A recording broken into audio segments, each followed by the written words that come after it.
Hey gang. I'm Fahaam, your financial freedom guru. Let's turn your dreams into billionaire success stories. Now let me take you into the world of a man who laughed his way to $120+ billion, literally. A man whose energy is as explosive as his bank account.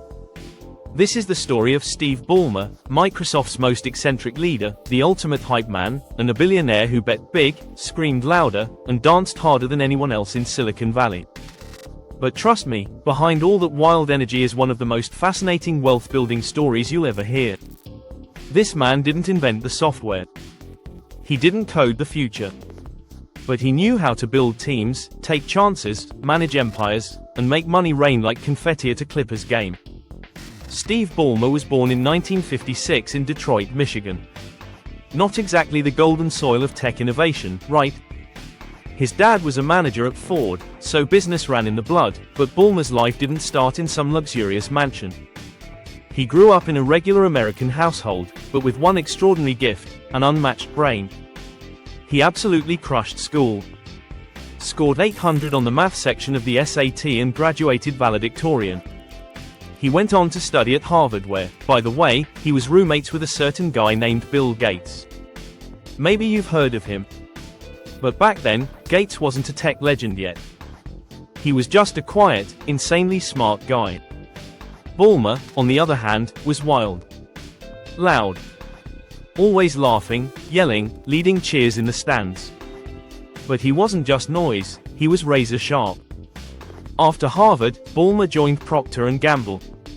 That's right, he didn't dive into tech right away. He was selling soap. Literally. He worked as an assistant product manager at P&G. But something was missing. That fire. That challenge. That feeling that you're building something world-changing. And then one day, his old Harvard buddy came calling.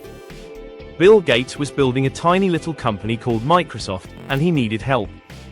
So in 1980, Ballmer quit business school and joined Microsoft as its 30th employee. He took a pay cut, got no stock at first, but took a leap of faith. Bold move, right? He believed in Gates, and he believed in the mission. He was the first business manager at the company, and his job was everything from hiring to planning to organizing the chaos of a young startup. And guess what? He was a natural. Now, here's where the magic happens. Steve Ballmer might not have been a coder, but he was a strategist. He understood product launches, sales cycles, licensing deals. He helped design the financial structure of the company, and when Microsoft launched Windows and Office, it wasn't just about great software, it was about brilliant business. Under Ballmer's influence, Microsoft created licensing models that locked in recurring revenue before it was even cool. While competitors sold software once, Microsoft was cashing checks year after year. Think about that. In 1998, Ballmer became president of Microsoft. In 2000, he succeeded Gates as CEO. And this is where his leadership truly started shaping his billionaire journey. Everyone expected Ballmer to be like Gates, quiet, technical, intense. Instead, he was loud, passionate, over the top. The kind of guy who'd scream, "Developers! Developers! Developers!" on stage like a man possessed. But that energy wasn't a joke. It was real. It was how he led. How he motivated. How he pushed people to give 110%. During Ballmer's 14-year reign as CEO, Microsoft's revenue tripled. That's right. Tripled. From about $25 billion to over $78 billion. That's not luck. That's leadership. And he did it during some of the most competitive years in tech history. Sure, Ballmer made some controversial calls. Remember the Zoom? The iPod killer that wasn't. Or Windows Phone, which never quite caught on. He even laughed, literally laughed, at the iPhone when it was first announced. Not his best moment. But you know what? Ballmer also pushed the Xbox. He took Microsoft into gaming. Into the living room. He turned a PC company into an entertainment powerhouse. And while Windows 8 wasn't a fan favorite, it was Ballmer who started transitioning Microsoft toward cloud computing and enterprise services, moves that would later make Microsoft one of the most valuable companies on the planet.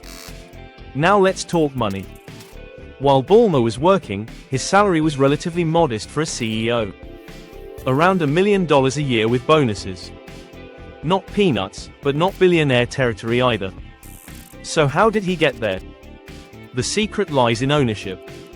Steve Ballmer owned about 4% of Microsoft's shares by the time he became CEO. He never sold most of them. As Microsoft's value exploded, so did Ballmer's net worth. That's the power of equity.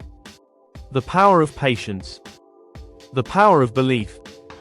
When Ballmer retired from Microsoft in 2014, he was already worth billions. But he didn't disappear like some other CEOs. No, sir. He came back into the spotlight with one of the boldest and most unexpected moves in sports history. He bought the Los Angeles Clippers NBA team for $2 billion. $2 billion. At the time, it was a record. People laughed. They said he overpaid. But just a few years later, NBA team values skyrocketed. Turns out, Ballmer was ahead of the curve, again. He wasn't just buying a team. He was buying brand equity. A media empire. A new chapter. And he didn't sit quietly in the owner's box, either.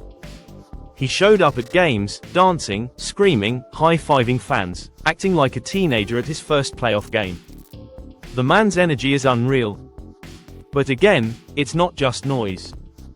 Ballmer has poured money into the Clippers, building a state-of-the-art arena and reshaping the brand entirely. And guess what? The team's value has tripled since he bought it. Today, Steve Ballmer's net worth is over $123 billion. He's one of the richest people alive. But here's what makes his story so powerful: he did it without inventing anything. Without writing code. Without founding the company.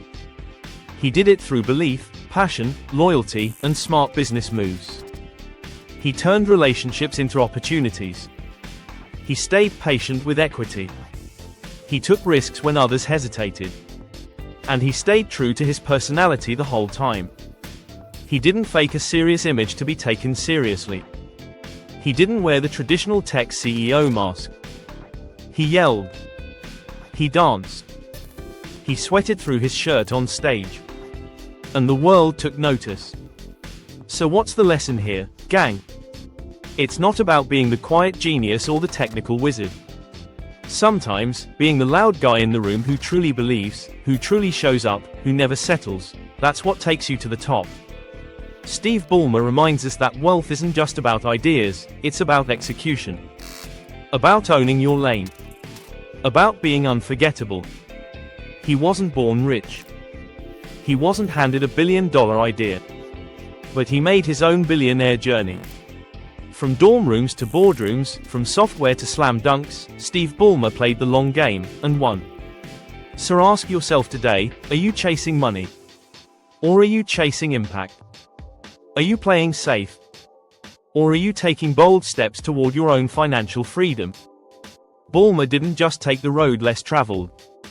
He screamed his way down the highway and turned it into a runway. And that's what we're all about here at Fahaam's Financial Freedom. Turning your story into a legacy, your dream into a fortune, and your energy into generational wealth. Stay hungry, stay passionate, and don't be afraid to be loud about what you believe in. Now hit that like button, subscribe for more billionaire journeys, and remember, you're just one bold decision away from your financial breakthrough.